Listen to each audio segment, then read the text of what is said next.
Windsor Castle.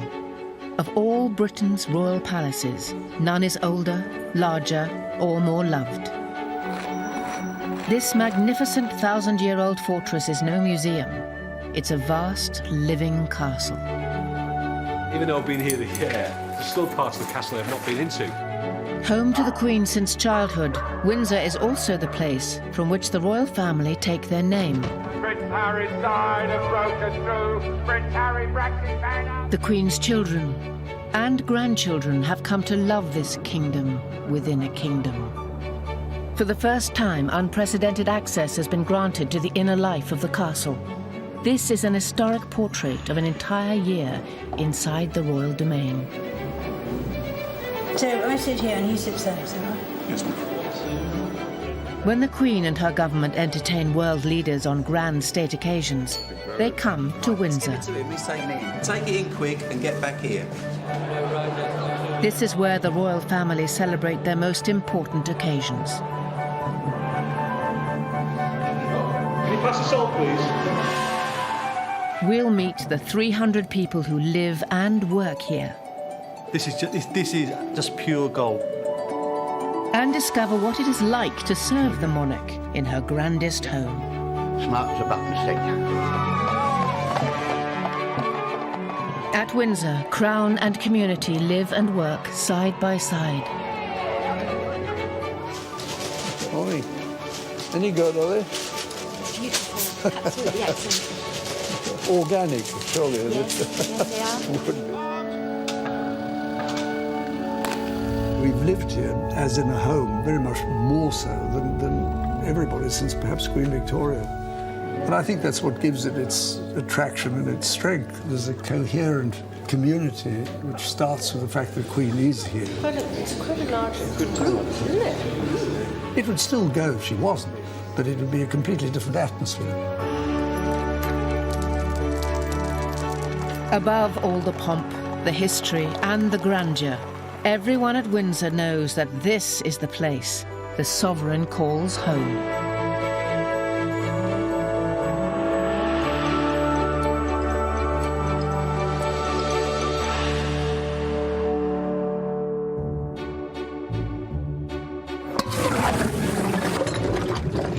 A million people from all over the world visit the Queen's Castle every year. The man in charge of keeping both the visitors and the residents happy is the castle superintendent, Major Alan Denman, ex-Welsh Guards. I lived in a lot of houses in the army, and I've always named my house after my favourite football ground, Anfield. But obviously when we came to Windsor Castle, I couldn't very well put that outside the house, so it sits in there. We now obviously live in Garter House. I like to start off the day with a good walk around the castle and just make sure everything's all right, picking up any problems and putting it right. 1 year into his new job, at a castle nearly 1,000 years old, Major Denman is still something of a new boy. You know, some of my staff have been here sort of 30-odd years, and, you know, a year is nothing. And, you know, 100 years in the life of the castle is nothing. Some people spend their entire working life at the castle. Annette Wilkins started here in 1974. She's now the Queen's housekeeper. I think first and foremost it's a home, and whose home it is, that's most important to all of us. The Queen, the sovereign. And we're responsible for the whole of the castle, within the castle. State apartments, private suites, guest suites, some offices and staff areas.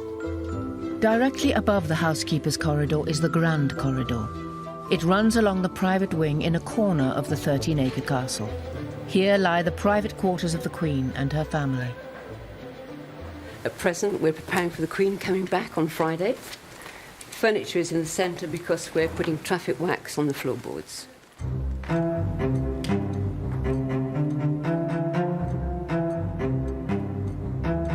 The Queen will come back here for most weekends of the year, wherever her travels have taken her. Faith Tarby's in her second year as a housemaid at Windsor Castle. I was brought up in a very traditional British home in South Africa, and Her Majesty was always at our dinner table. We had her portrait hanging on the wall. And my mum was a great lover of the royal family and Her Majesty. And from a tiny little girl, I used to dream about serving the Queen one day. And here I am. A reminder of the... Because it finished, it stopped here at the end of this room, the fire. That's new and that's old. And it came to about here. But the whole place had to be redecorated anyway. At the time of the fire, these rooms had been stripped for maintenance work. The point was that, of course, there was nothing in here at the time of the fire. The whole of all the furniture was out, all the pictures and curtains and carpets and everything was out. So we were able to put it all back again.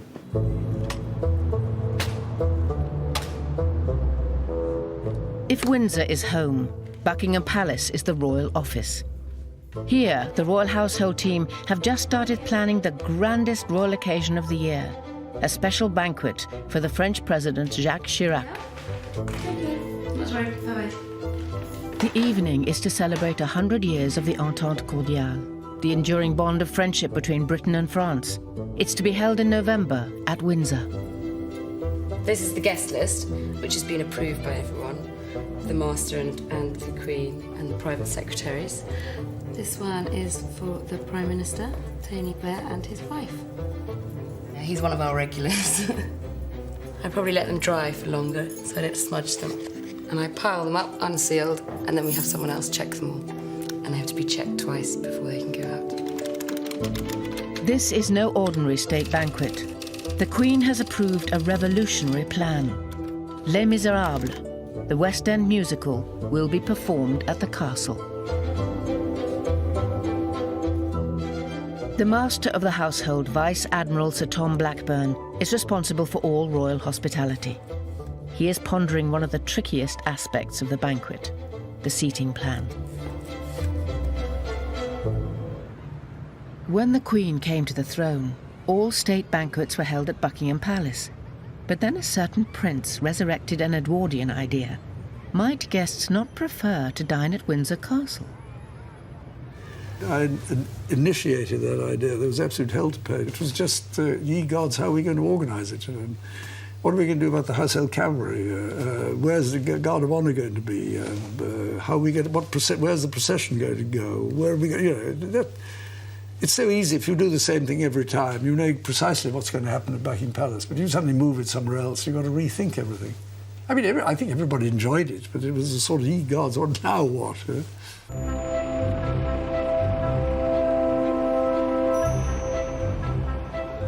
These days, the Windsor staff are old hands at state occasions.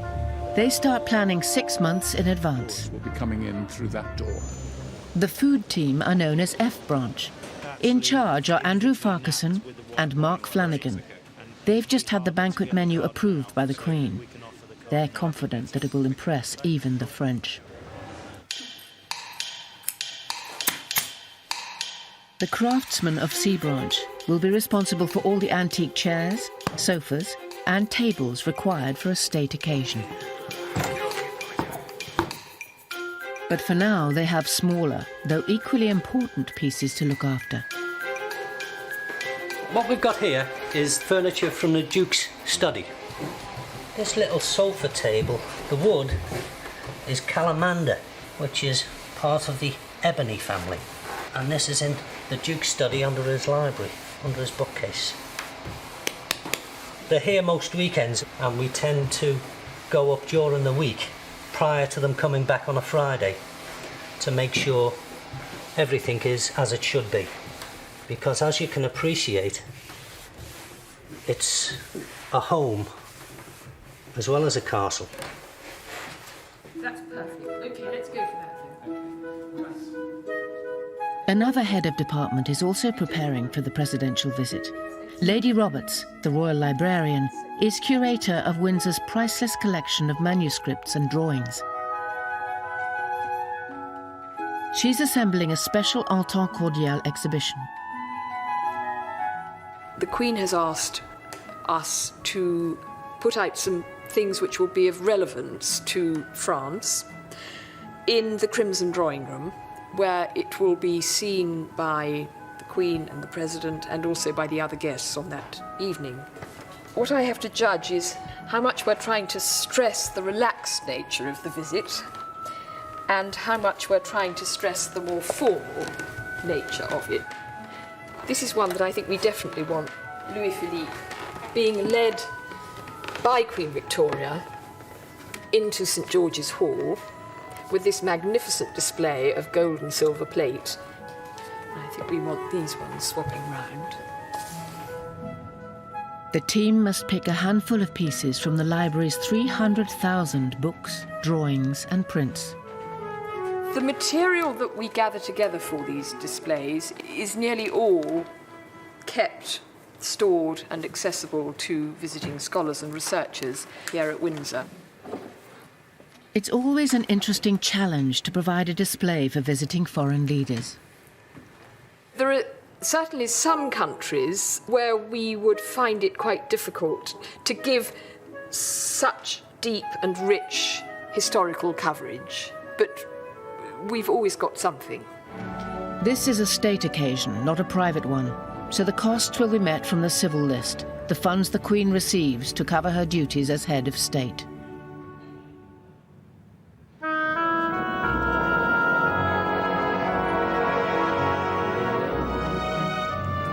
For all Windsor's long experience of state occasions, it's never had to squeeze a West End production in too.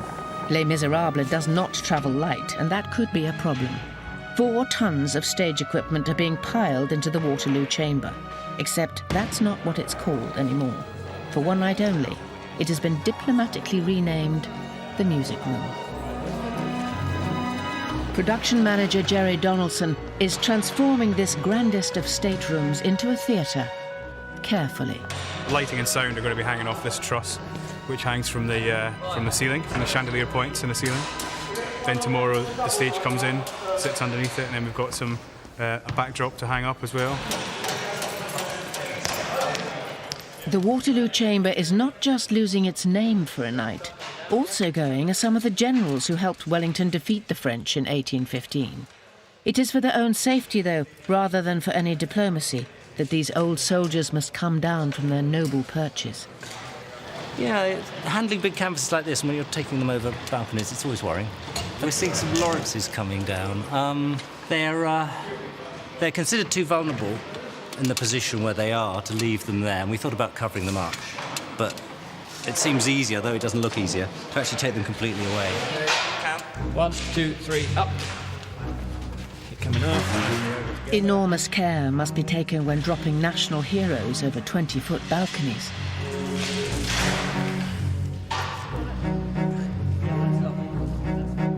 While some pictures go down, others go up.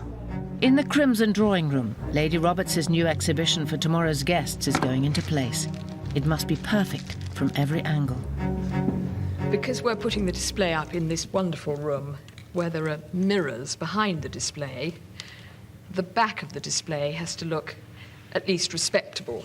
And this is double-sided sticky tape, which Rini and I are preparing. And it's a team effort, this, because you have to get the tension right. We don't normally do this sort of work kneeling on the floor of the Crimson Drawing Room, however.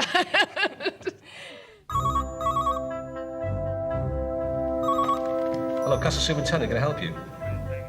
For Major Alan Denman, this is the greatest challenge he's faced since arriving at Windsor.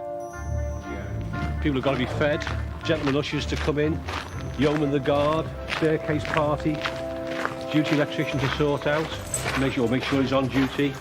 So, a lot happening.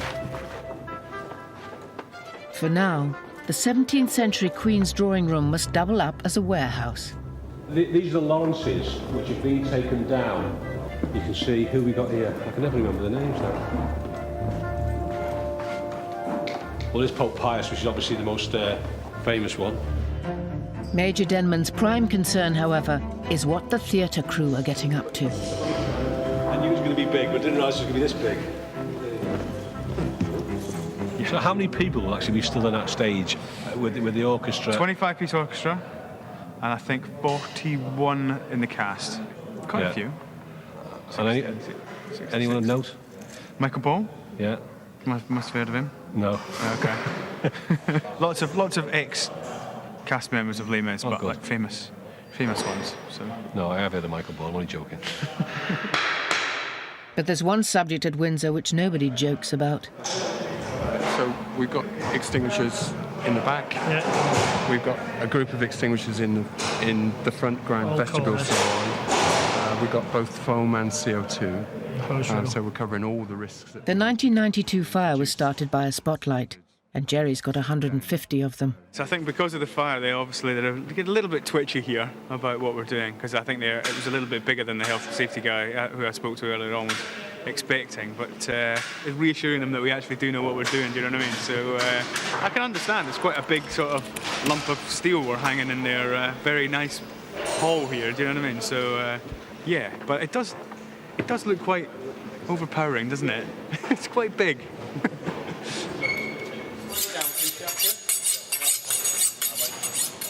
For Mark Flanagan and his team, the countdown has started in the kitchen. Having the food-loving French to dinner adds extra pressure. But the Queen's chef has chosen impeccably British ingredients. OK, well, this is the beef fillet for tomorrow's menu. It's Scottish Aberdeen. We went up and saw them earlier on in the year. And so that they've very kindly trimmed it all up for us. So all I need to now do is cut it into the portion size.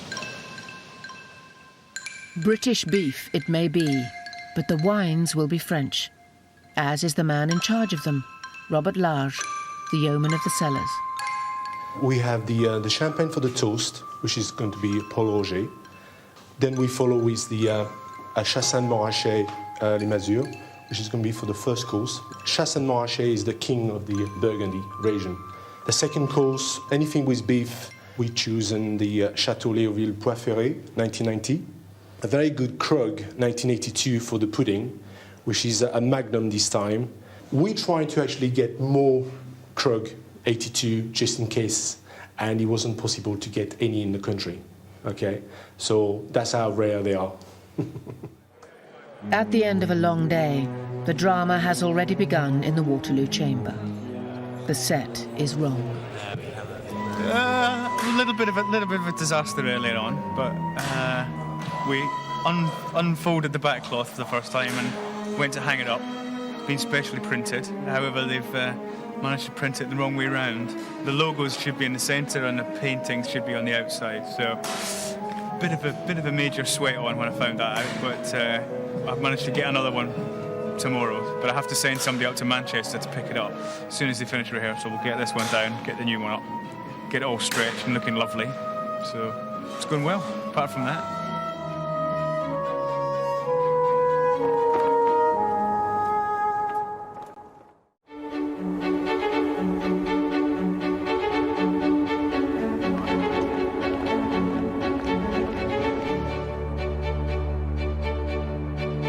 Everything must be perfect long before the guests appear.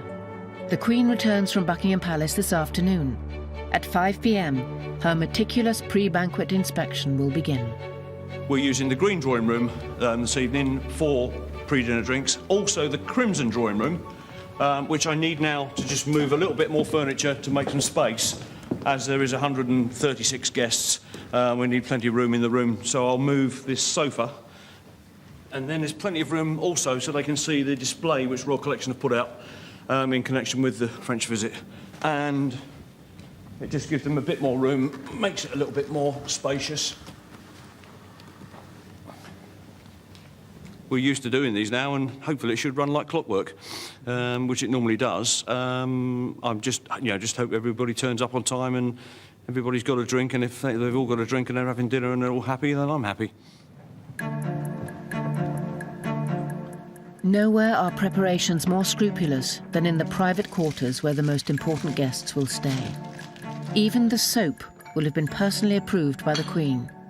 For President Chirac and his wife, it will be the principal guest apartment, known simply as Suite 240. Orderly chaos has ensued in the chamber formerly known as Waterloo.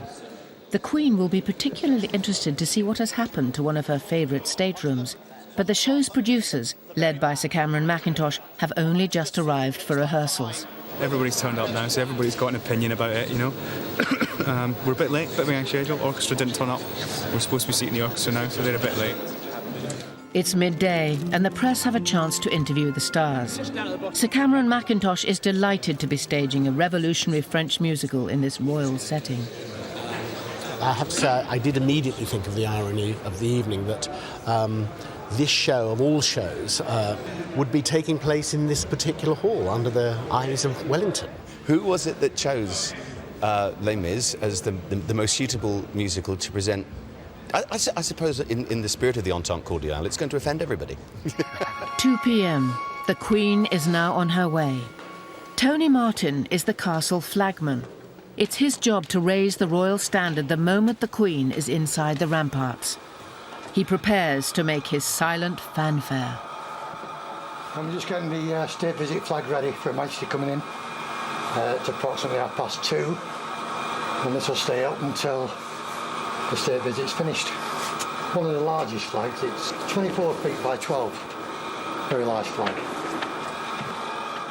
Tony checks the Queen's progress with the police at the castle gates. Well, it's not changed again, has it? I was told 2:30. I was told by my boss that the Queen was coming approximately 2:30. But now I've just phoned up and they've informed me that it's 3:15 now. So we just have to wait up here until she arrives. So it's going down and then coming back up again.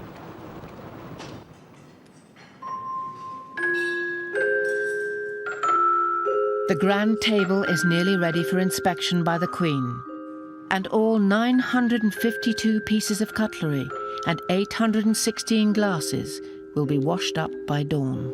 Glasses, toasting glass with champagne, white wine with the first course, red wine with the beef, champagne with a sweet, port. I'm simply measuring up using a rule of thumb, so the knives and the fork and all the cutlery and the plate exactly the same edge away from the table. This evening I'll be a footman and I'll be remaining in the room with the guests, and I'll be doing various services from putting the hot plates in front of the guests, serving vegetables, doing the sauces. After the banquet's actually finished, the table will be stripped down. Each item, such as the plates we have, will be done by hand. That's just washing, then it's rinsed, and then it's actually buffed dry by hand. We also brush it as well, sometimes wet, sometimes dry, to make sure there's no polish or residue left in any of the workings on the outside. Once we've then finished and they're fully dried, they'll be counted, usually into piles of 10, and then wrapped up in cling film to keep the air away from them, to stop any tarnishing of the works. The essence is that guests really would never have to ask for anything at the table, so a cruet is always within reach without having to stretch across anybody. And each individual guest will get a little dish with their own butter, so that again nobody has to trouble anybody else in feeling that they're embarrassed to ask for the butter because it's halfway across the table. The perfectionism extends to the butter itself. Everyone will have their own dish, each pat stamped with the crown. Break off a piece of butter. Try and keep them all the same size, not too big. And then place it on the paddles. It takes a while to get the knack. There's the ball. Then you dip the stamp in hot water. Place the ball on the stamp, and then there you go. And apparently the Queen used to do them when she was a little girl, and the Queen Mother. It can be quite therapeutic. The Duke of Edinburgh has 3, and the Queen has 2.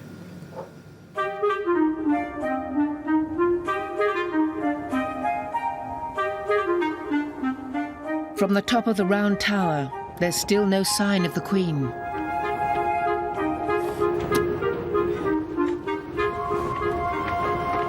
It's nearly a gale force coming up, and it's starting to rain. So it's not too bad. It'll blow over, I think. Here we go. Defender Smiths have just a few minutes left to line up all 136 chairs before the Queen begins her pre-banquet rounds. Because we have the official length of stick from back of chair to the table, which I believe is about 27 inches. That gives just enough area for people to, once we put the chairs together, it gives the people to come in and put the champagne in and things like that, just to walk in, and the guests enough room to stand in front when they're ready for their dinner. So this is that's us there. This is his. Yeah. We're hoping to get this in the Olympics in London. The stick and chair. We reckon it'll be a winner. Myself and Mr. Turner might be just too old, but I'm sure we can train up 2 whippersnappers to do stick and chair. All for Queen and country.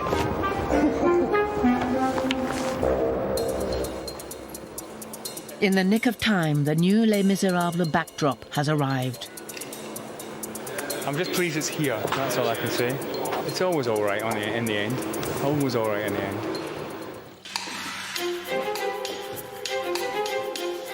In the cellars, it's time to draw the corks on the Chateau Léoville Coifferet. On the banquet itself, myself, I will be looking after the service number 9, which is the service of Her Majesty and President Chirac. I would be quite pleased to actually speak French to President Chirac because I hardly speak French here. I'm 100% sure that Mr. Chirac will be very happy with the selection of the wine, indeed. State occasions can be a little nerve-wracking. Castle guests might require a little extra fortification in their rooms. Okay, we got the dry sherry here, which is Laina sherry. And we've got some whiskey, famous grass whiskey, which is the favorite whiskey for the Duke of Edinburgh. And we got golden gin. So these 3 decanters are going to go into the suite of President Chirac. Some people may say it's a mini bar. For us, we call it a suite. 6 months of planning, diplomacy and hard work are coming to a climax. Now is the moment when everyone will know if they have got it right. No one has attended more royal banquets than the Queen. Her say is final. I wasn't sure about this one, but Well, we were asked about moral matters quite a long time ago. I think it's all right. Looks lovely. So I sit here and he sits there, is that right? Yes, ma'am.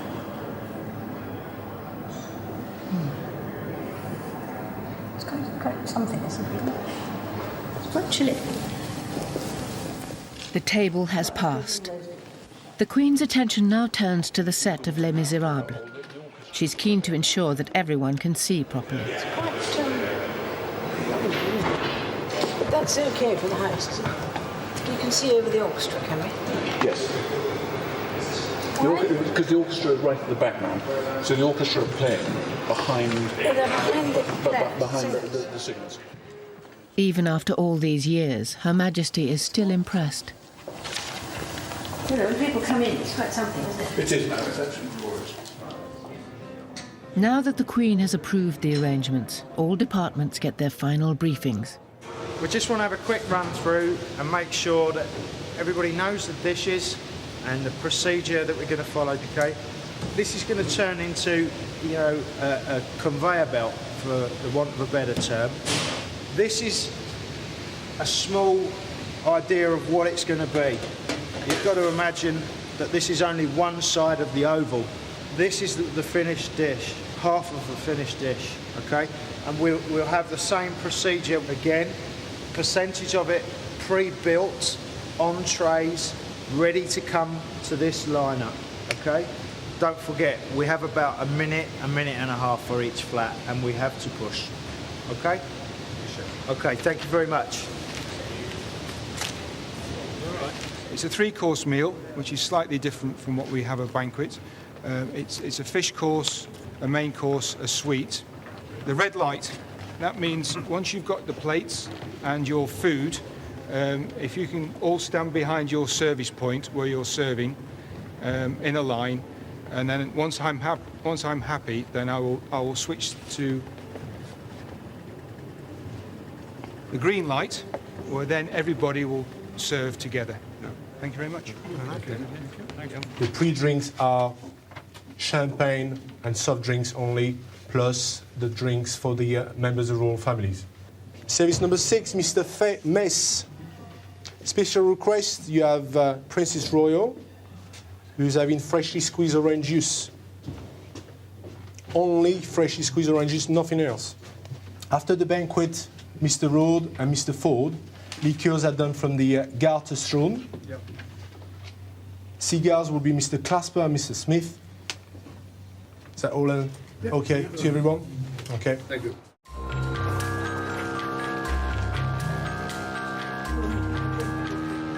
"7:30. At last the guests begin to arrive. The royal family and the Chiracs will be joined by the Blairs, leading French and British politicians, and a selection of prominent French expats. But all is not well at the castle gates. Revolutionary fervour is stirring outside as well as in. That's the protesters. It's more like a football match than a state occasion, but yeah. The presence of the Prime Minister, several cabinet ministers and the world's media has drawn hundreds of pro-Hunt supporters to Windsor. The eggs are flying and some VIPs are being delayed.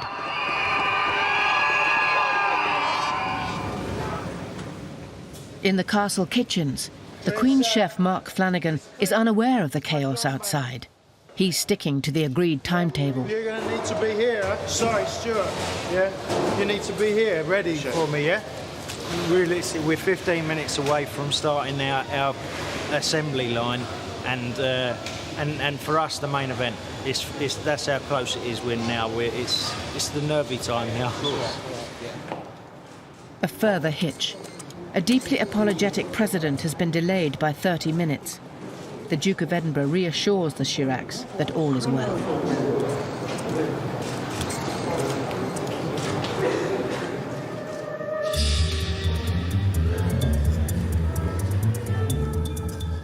In St George's Hall, Steve Marshall puts the final touches to the table in his customary footwear, acquired on a plane. They are British Airways socks. Yeah. Andrew Farquharson must now liaise between the kitchens, the serving staff and the Queen. It would be wrong if I wasn't a bit nervous. It's just making sure that we can combine the requirements of Mark to make it look as wonderful as possible with the requirements of the Queen to have it in front of her when she wants it in front of her, basically. So it's a fine line, and as you know, chefs never want to send their food until the last possible second, because the longer it stays in a hot cupboard, the less appetising it looks. So Mark's pulling from one end, and you know we're pulling from the other, and I'm the guy that sort of is keeping an eye on everything and hoping it's going to work. Outside, the mob haven't managed to storm the gates, but they are still holding up the traffic. Delays upstairs, no delays downstairs. News of the evening's hold-ups still hasn't reached the kitchens. Let's go, come on. Take the doll out, let's go.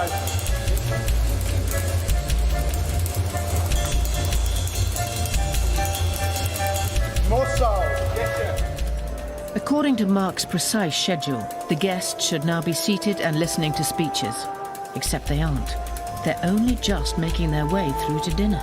How many? 2. More soul. Yes, sir. Let's go, come on. In here. 8:15 and right on time, Mark's hit his deadline. The first course is on its way to the banquet. Unfortunately, not everyone is so punctual. Master just came in and said they were running 10 to 15 minutes behind schedule, which is slightly unfortunate because Mark's got everything ready to go on time. So we'll just have to go with it. I also understand the President came in late, so it just has a sort of knock-on effect. We're now sort of slightly, you know, we've cooked it and it's ready to go, so one hopes it just doesn't spoil too much. So, 20 minutes late, what a laugh that is. It does make you feel a little sort of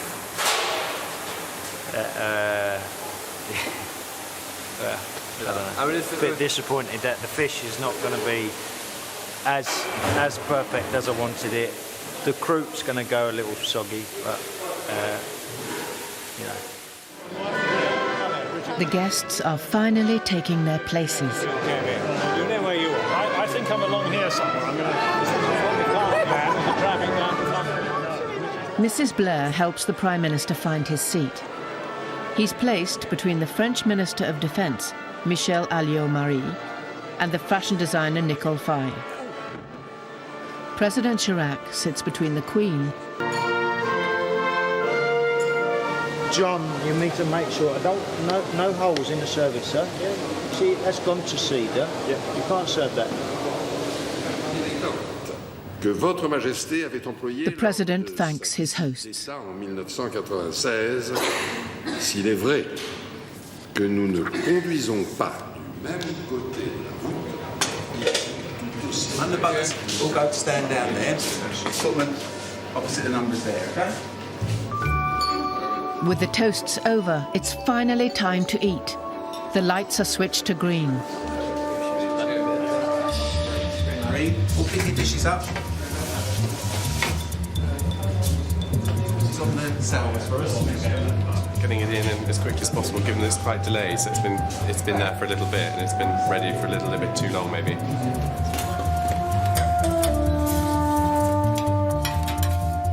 The first course is on the table. Andrew is back in the kitchen to oversee the beef. The Queen prefers her beef to be slightly better cooked, so we try and make sure that she has the one that is. And she's very good at identifying which is normally for her. And this one is just got a little bit of parsley on the top. So that means that she knows exactly which one's for her. She's very happy for everybody else to have their meat done perhaps slightly rarer, but she herself prefers it to be well done, so we do that. Her party.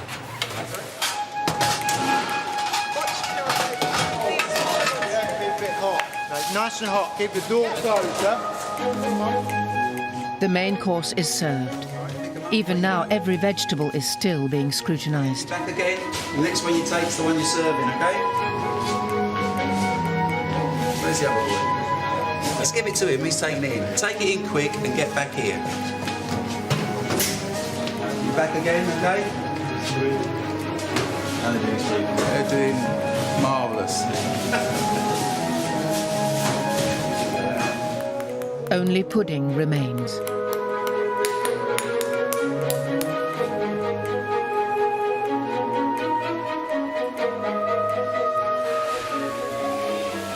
It's done now. Can't do any more. Just fingers crossed. The guests finish their dinner, quite unaware that a further delay has afflicted the other end of their evening. One set of revolutionaries has held up another. The cast of Les Miserables, still in costume from their first performance of the evening, have been delayed en route from the West End. Are you happy? At the moment, yeah. Nearly 10 minutes late. Yeah, I know. We'll, as soon as we get everybody in, we'll get it straight up and then go to 2. In the state apartments, the evening is progressing seamlessly, with the formal presentation of gifts. The Queen gives the President a silver plate, engraved with the words Entente cordiale. In return, she receives a Sèvres vase and a scarf from Madame Chirac. Vous avez eu la chance de aujourd'hui avec vous, la voiture que vous avez eue pour la visite à Paris, qui était toute nouvelle, un peu bleu, gris. As the guests make their way through to the newly christened music room, everyone agrees that Mark's dinner has been superb. So I asked Queen Mary if the cook was French. She said, no, really it was English. I congratulated her because it was really good. I mean, you know, I've been living in England now for quite a while, so I can cope with the English cuisine very, very well. And I think you do have some very, very good cook. And the cook here was excellent. So Cameron McIntosh's guest, will you follow me, please? Follow me. Michael Ball undergoes last-minute adjustments to his makeup. Quick as we can, please, folks. Thank you. Quick as we can. OK, thanks very much, ladies and gents. Here we go. Thank you.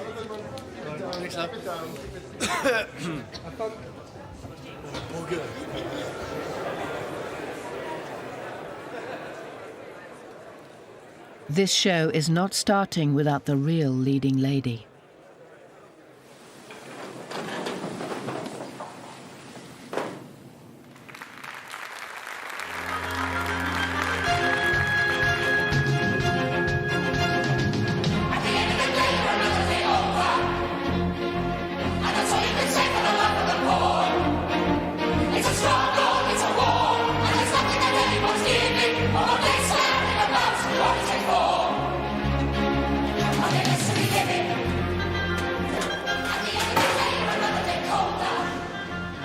this is what 5-6 months worth of planning at least gone into this.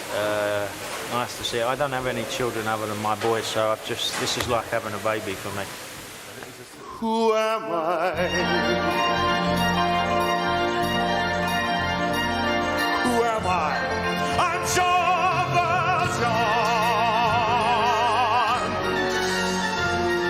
And soldier, there you see it's true. That man bears no more guilt than you.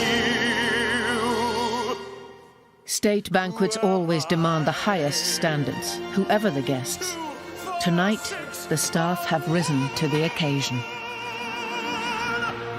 The plan worked well. Everything sort of came together, and any little mistakes that were there, weren't seen on the night. A century of friendship between Britain and France has been marked with a banquet fit for a queen.